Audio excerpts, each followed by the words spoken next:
Meu Deus, eu não tenho repertório. Desde que eu entrei na Unesp, há uns 2 meses atrás, eu tenho lidado muito com esse problema. Porque eu entrei na Unesp e eu achava que, tipo, não, eu sei de repertório, eu já vi os filmes e tal.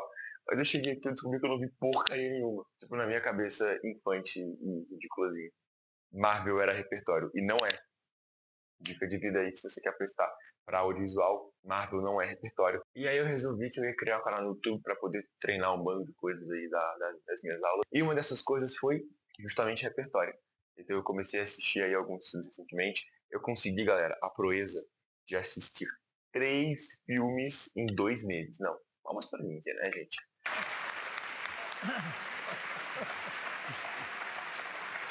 Thank you, thank you. Pô, 3 filmes em 2 meses, em 60 dias? Não, que isso, cara. Esse aí é um monstro, é uma máquina. Esse aí ninguém para. Né? Como é que o cara consegue... O cara não deve ter dormido, né, à noite. Pra conseguir assistir 3 filmes em 2 meses. Ele foi o mais embaçado que eu joguei com.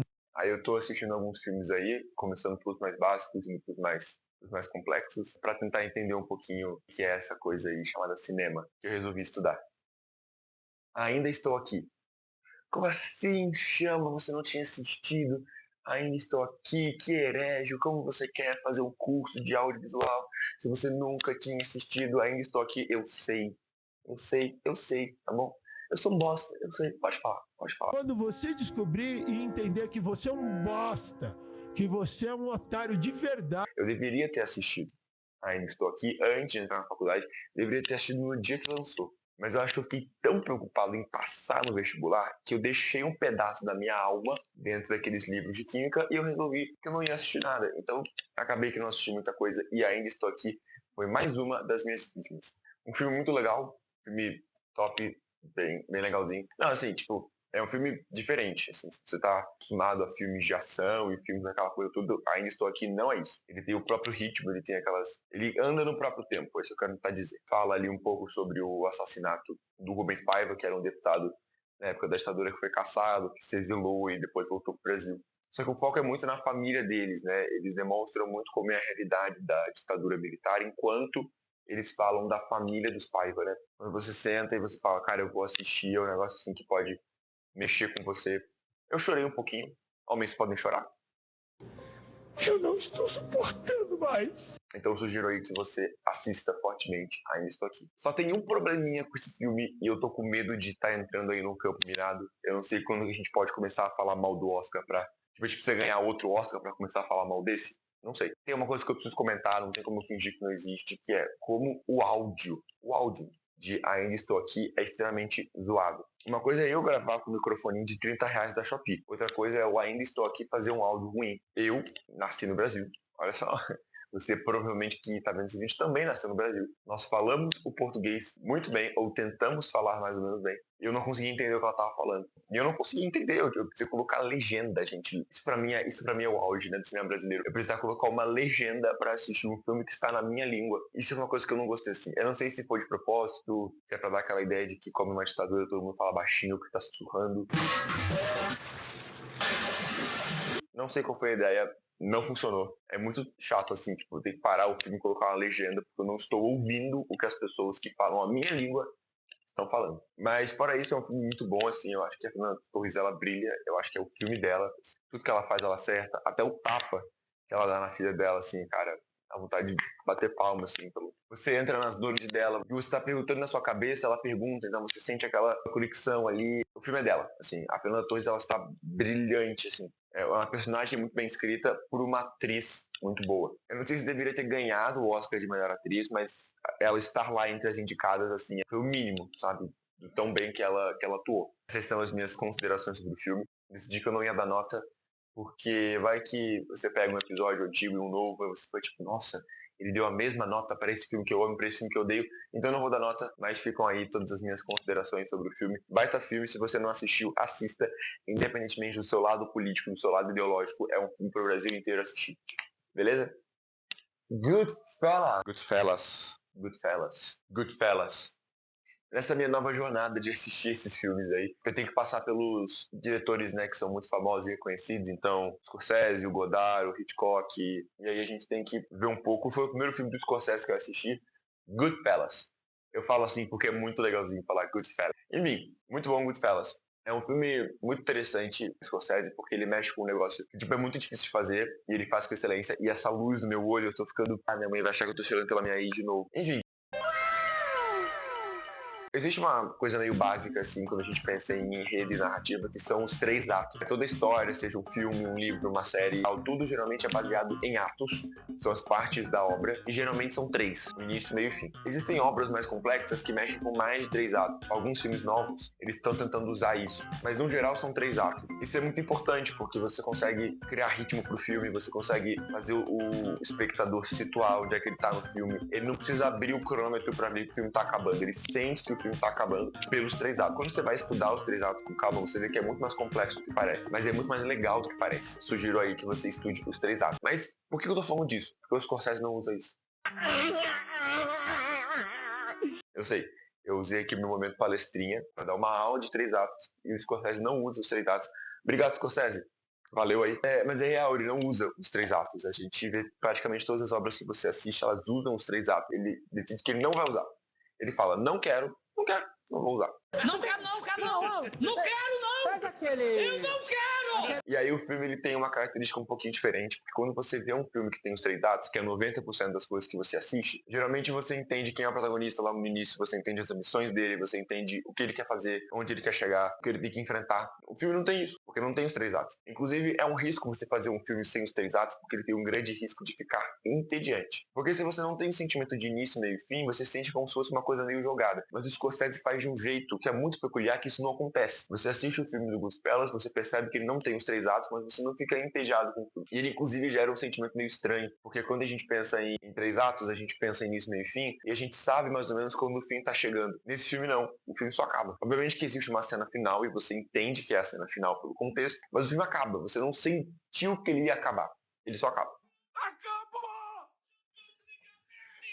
O Flamengo é campeão da Libertadores do basquete! Então, é muito diferente. E é muito engraçado também essa questão toda, né? Porque se o Scorsese faz o filme sem os 3 atos, ele é um gênio, incompreendido, um mestre. Agora, se eu, estudante com 2 meses de audiovisual, faço alguma coisa sem os 3 atos, vão olhar pra minha cara e falar, nossa, mas você é ruim, você é burro, você não sabe usar, você não aprendeu. Então aí está o dilema da vida. Então a história começa com o personagem principal, que sim, eu esqueci o nome porque faz um tempinho que eu assisti, que ele desde criança ele é inserido na máfia italiana. E aí ele encontra 2 amigos, que são os Goodfellas, do português traduzido, os bons companheiros. E esses 3, eles vivem uma série de aventuras dentro da máfia, que envolvem armas, drogas, mulheres, dramas familiares, e essas meninas do crepúsculo. Mentira, não tem isso. Isso é uma referência de Pulp Fiction, se você não sabe o que é, sinto muito. Olá, meu nome é Gabriel Braga e eu tô aqui hoje para apresentar o meu Pau a Pix. O filme basicamente gira em torno desses 3 personagens, só que como ele não tem os 3 atos, não existe um vilão claro, não existe um herói claro. Eles só vivem aventuras e você vai sentindo, parece às vezes um pouco arrastado, principalmente no início, mas quando ele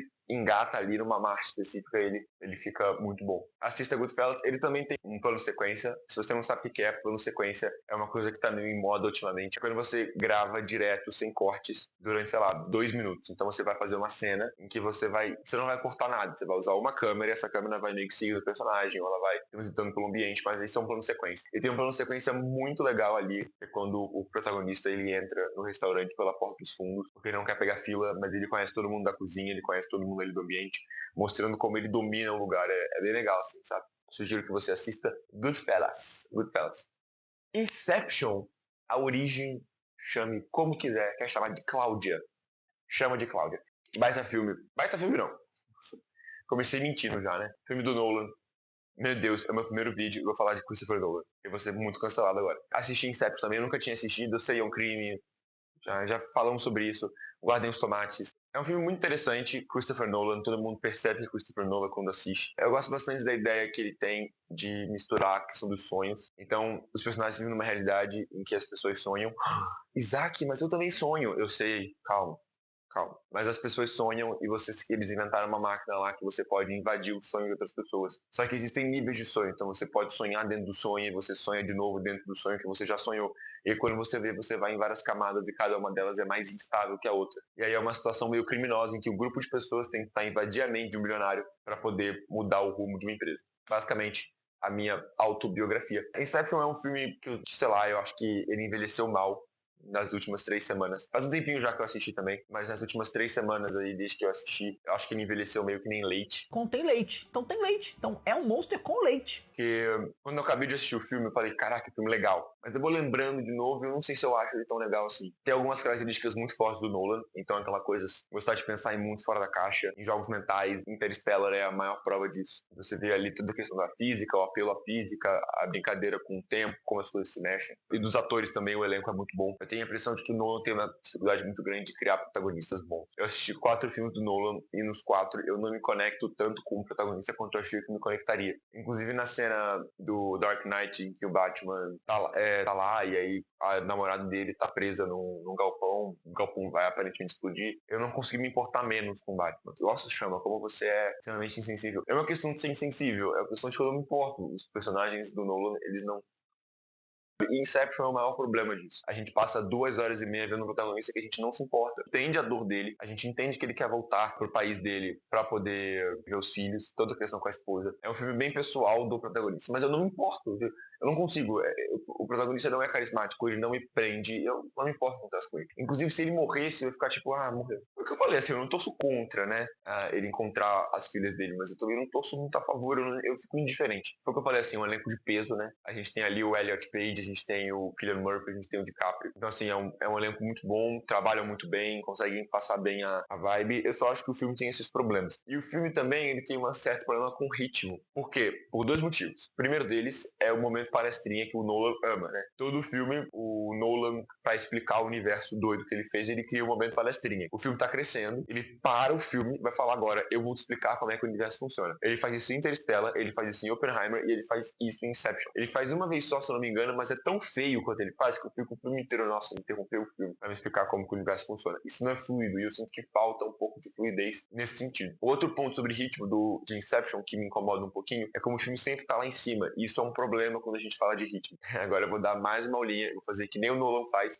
eu sou hipócrita. Nosso corpo, no geral, ele não percebe quantidades, ele percebe variações. O que isso quer dizer? O seu corpo não sente, por exemplo, temperatura, ele sente variação de temperatura. Se o seu corpo estiver quente e você encostar em alguma coisa quente, você vai sentir menos do que uma pessoa que tá com o corpo gelado e encostar numa coisa quente. Mesmo que essa coisa quente seja na mesma temperatura pros dois. Porque o corpo não mede temperatura, ele mede diferenças de temperatura. Sabe quando você entra no banho e aí a água tá meio morna, aí você põe só o pezinho e fica tipo, nossa, a água tá quentinha. Mas aí quando você entra, ela tá meio morna e fica tipo, nossa, que bosta. Então, é porque como o seu pé é mais gelado, pra mesma temperatura, ele tem uma variação maior. Então você sente que tá mais quente. Mas não é que tá mais quente, é porque o seu pé tá mais gelado do que o resto do seu corpo. Geralmente é isso. Por que eu falei tudo isso? Porque ritmo é a mesma coisa. Ritmo não tem a ver com estar alto ou estar baixo. Tem a ver com quanto estava pra quanto ficou. O filme Inception, eu tenho a impressão que ele sempre tá lá em cima. Isso parece que é interessante, parece que é legal, mas não é. Porque você, como tá sempre lá em cima, você não tem variação de ritmo, então você sente que o ritmo não tem ritmo, sabe? Então por mais que você veja carros explodindo e pessoas gritando e pessoas quase se matando, pelo fato de estar sempre lá em cima, você não tem a sensação de que as coisas estão crescendo. Eu não vejo diferença nenhuma de tensão entre algumas partes do filme e outras que deveria ter essa tensão. Eu acho muito legal os efeitos visuais e a ideia de que, por exemplo, o tempo ele muda conforme você vai subindo no sonho. Tem aquela cena, né, que no primeiro livro de sonho, o carro tá caindo, e deveria levar, sei lá, 5 segundos pra ele cair, mas ele demora o filme inteiro por causa da dilatação do tempo. Isso eu acho bem legal, bem Christopher Nolan. Eu acho bem inovador, inclusive. Eu acho que o Nolan, ele tem essa capacidade de conseguir pensar em umas coisinhas meio diferentes que a gente não vai ver em outros filmes. Críticas também ao Nolan. O Nolan não é perfeito. Pare de idolatrar Christopher Nolan, pelo amor de Deus. Acho que é isso. Falei um pouquinho dos 3 filmes. Eu sou o Chama. Muito obrigado por ter assistido. E é isso aí. Tá bom? Dá o seu like aí, compartilha. Manda pra minha ex, vê se ela me nota de novo. Manda pra todas as minhas exes. Se você conhece alguma menina que eu considero que é ex, mande pra ela esse vídeo. Ela vai adorar assistir, vai adorar ver o meu rostinho lindo novamente. Enfim, muito obrigado. Eu sou o Chama. Valeu.